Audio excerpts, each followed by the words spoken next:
Welcome back. Another interesting evening, and with every passing game, every passing season, Jurgen Klopp continues to write his name into Liverpool folklore. He quite rightly now stands alongside some of the greatest names associated with this football club, and we can hear from him now. He's talking to Des. Jurgen, you qualified from the group. It felt like it was very controlled and calm, which is not the kind of words we use normally in an Atletico game. Yeah, in the second half, of course. That's how it is. We have an incredible schedule. And even with controlling the game, we lost a player with injury, Bobby Firmino. So that's what you have to do. I can imagine that people even want to see more goals or whatever, but we created still then chances. So we scored a goal which was disallowed. We had incredible chances in front of the goal, wow, how could we miss them? So I think the game was nearly perfect, like you want to have it. We scored the goals in the right moment. They were much more on the front foot than they were in the home game, how they started.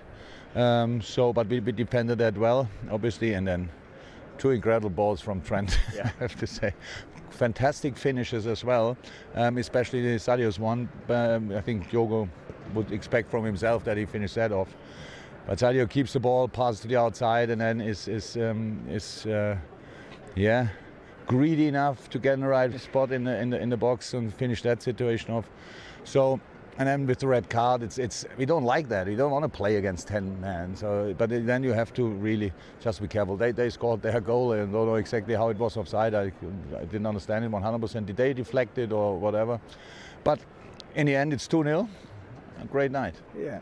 You said something before the game which was significant. You said they're a bit more streetwise than we are. We should not fight their fight. We should fight our own. That was good advice, as it turned out. Oh yeah, we have no chance. We have no chance on that level. I don't say it's good or bad or whatever. It's just everybody is different in life, and you have to use your own skill set and not try to neutralize their skill set. We have to play our football, and that's what the boys did in most of the moments. Yeah, I meant that in the context of the refereeing, because he was having nothing. He was making sure he was in complete control of the game. He was, but I really hated the moment when I had to take off Sadio, because Sadio played an incredible game, but it's like, you could see, now everybody wanted, and my worry was that there's any kind of challenge in the air, where you never know exactly what happens there and where's the arm and stuff like this. And if one of them goes down and makes 3 times a rollover, then Sadio's off, and that would have been the wrong thing. So, but I didn't like it. But in the end, we had to do it. It's a big boost to have 2 Champions League games now that you don't necessarily. You can experiment, you can rotate, you can do whatever you want in those games. You know, you earn a lot of money to win if you win Champions League games. So not me personally. It's just for the club. It's important. So that's what we will do. But of course, the first target was to get through this group, and getting through the group with 12 points after 4 match days is absolutely insane, to be honest. But we did it, and now there are 2 more games to go, and one is against Porto in a home game. We cannot be at Liverpool. We cannot in a home game. What can we do? Say, well, let them play or whatever. We have to see.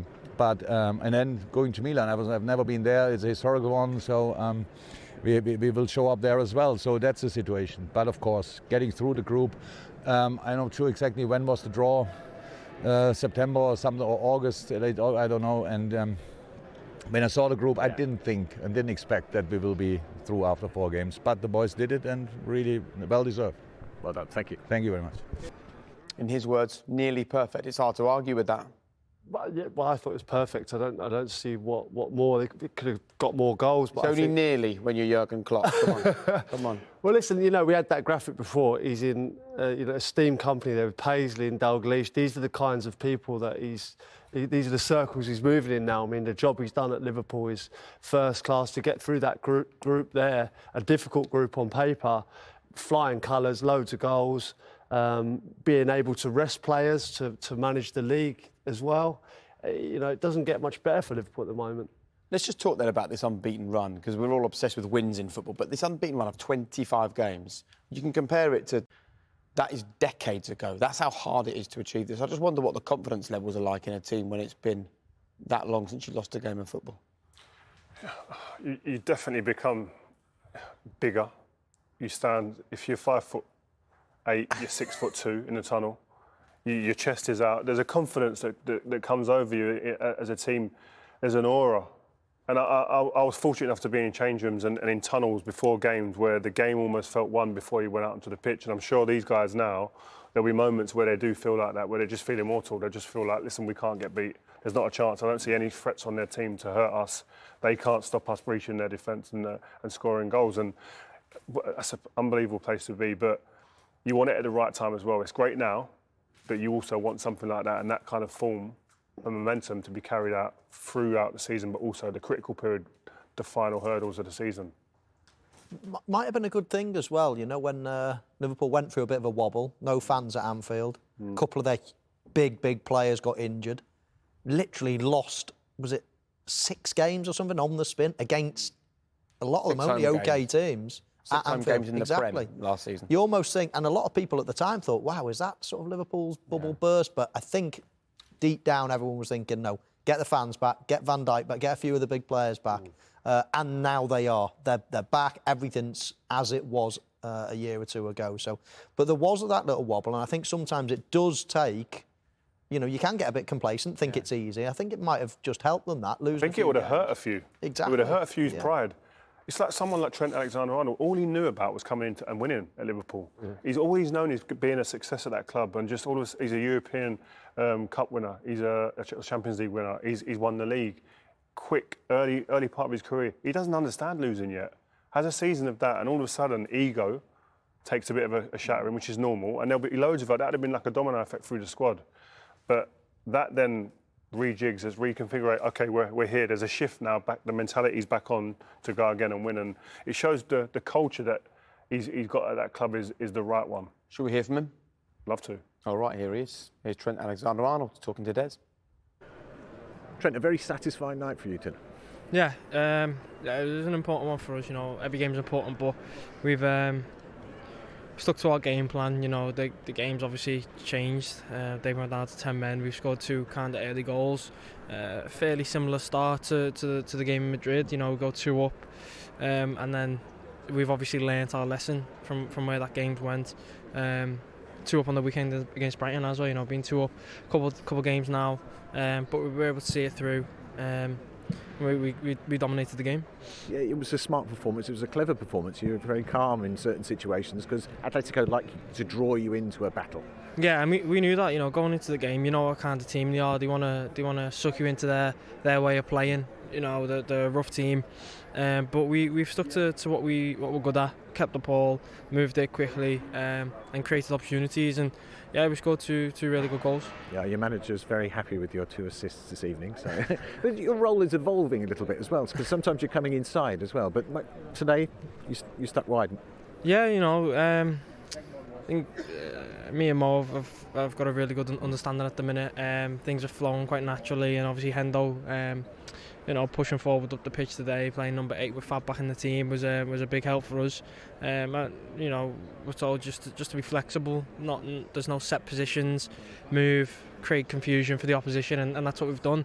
And try and get on the ball and create things. And I think with the form that our front players are in, it's about getting service into them. So that's what I've done today. Absolutely right. Thanks, Trent. Thank you.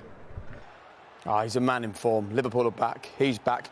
Listen, we're going to talk about this on Champions League tonight, but you're not going to be with us, Peter, so you can discuss it now. Trent Alexander-Arnold and his situation with England. Is he your first choice right back? Yeah, he is. I mean, it's easy for me to say that after a performance like he's put in tonight, but I just think his qualities going forward are so great. I just think that he causes trouble. His delivery is incredible. I love Reece James. I think he's an incredible talent. I think we've got lots of fantastic right backs, but for me, Trent is the best. I think he should play. Save your answers for the next show. And by the way, if you want to join us for that, it's Champions League tonight coming your way. 10:30 in just a few minutes' time. In fact, any minute now. And we're going to show you all the goals before 11 o'clock, and then we'll chat on until 11:30. I just want to talk about mentality in Liverpool for a second, because whether it's someone like that struggling for form and then coming back and playing the way he is, or whether it's every time this season they drop points. 4 times they've drawn games, 4 times they've won the match after. That tells us a lot. That's what champions do. That's what the best players. I've been fortunate enough to play for a few different clubs, and honestly, you can see it. Different cultures at different clubs. Some teams are happy to win a game, and that bumps you up 2 or 3 places, and all of a sudden, we're not sort of flirting with relegation, or we're quite happy in 5th or 6th or whatever it might be. And then you go through the door at some of the big clubs with big players, and you just realise every day is like a battle. Every day is a war on the training pitch, 5-a-sides. Like, people are coming in covered in blood and fighting and arguing. And it's like, but that's what you need to be. You have to be so strong mentally to continue to win. It's just, it's all in the mind. That's where the players are different, because they're stronger mentally. That's what makes a difference between an average and a great player. Brilliant. Just to let you know that we're not just about the Champions League here on BT Sport. We've also got plenty more football coming your way. What did we say? There might be a bit of needle in this game, and so it has proved. It's been a really good game, and Liverpool have looked excellent. They've been formidable. I mean, the Anfield factor we were talking about here during the first half plays a part, especially in the Champions League. But the first half, for me, the intensity levels have been higher, but and Trent Alexander-Arnold, the quality from wide areas, which has never been in question with him, was there for all to see today. Exquisite balls into the box for people just to finish off. That right-hand side is a real brilliant point for Liverpool. Always is. It's normally Henderson in that position, actually, that Trent's in, and it gets rolled back, and he hits a great ball like that. But Trent is just, I mean, he's unbelievable. You can see already he's looking at the space, looking what's on. And then when the ball gets rolled back, he just knows exactly what to do. And I spoke before the game about Jota and how he likes getting in the 6-yard box nowadays as well. Yeah, it's brilliant. It's a typical Liverpool goal, that one. They've been brilliant this first half. If you look at the 3 defenders there as well, they were set up in the right position. They switched off for half a second, and Trent's ball was just fantastic, and a great header from Jota. Mane for this goal was special. Strength, awareness, ability, and I'll be honest with you, I'm not sure if it's a shot or a cross, but because it's Trent, I feel like you have to give him the benefit of the doubt, because he's got that in his locker, but we did feel it was a shot, and a great reaction from Mane. Mane's just he's a nightmare for defenders to play against. Awful. He's got everything in his locker. He can outstrength you, he can outpace you. He's got guile, quick feet. He's got it all. I love watching him play. From the sublime, though, to the ridiculous, there was a period where all 4 of us were sitting here wondering, what is that red card for? We can join Peter Walter now, who's part of our team this evening. Look, Peter, I suppose you actually think that there are numerous reasons why this may well be a straight red, and it's been confirmed from Anfield in the last couple of minutes that it is a straight red. There was no question of 2 yellows. So what do you think's gone on? Well, if you look at the initial challenge itself, the player, Felipe, could have gone for violent conduct. The ball is not in playing distance, and he's gone beyond Mane and just basically kicked him as you go through here, there. Now, the referee sees that, says, hold on a moment, let's just make sure. Felipe, in the meantime, is going off. He knows he's going to receive disciplinary action, and the referee's given him every opportunity, calling him 2 or 3 times to come over to him. He doesn't bother. Is he showing there some kind of disrespect towards the referee? Is he showing an insulting gesture? And if that's the case, he can also be sent off for the insulting gesture of not going towards Danny McAlady when called through. So we'll wait and see. It could well be for the violent conduct of the actual challenge, or it could be for the way he's insulted the referee. What's your gut feeling then? Because Danny McAlady's really experienced. He's been in a Europa League final, refed at Euro 2020. He took charge of that England game, didn't he, where he gave the penalty to England. Do you think that really what he was thinking here was yellow card for the tackle, yellow card for the descent, which is a red, or something else? Well, actually, on reviewing the challenge again, you know, the challenge is actually quite forceful. The ball is not in playing distance at all. I wouldn't be surprised if, actual fact, that the referee has made his mind up to give him a red card on the sanction of that violent conduct action. Thanks, Peter. You said the same, actually. You said you didn't like the look of the tackle. I didn't like the look of the tackle, and I thought it was sort of in between a yellow and a red. I think the referee was going to give him a yellow, though, because he seemed calm in his demeanour. And I thought he was just calling him over, and then... But then I think all of a sudden, when he didn't, he thought, right, all right, you're going to play that game, I'm going to give you it, because he was probably borderline anyway. But I do think he was going to give him a yellow until he didn't walk towards him.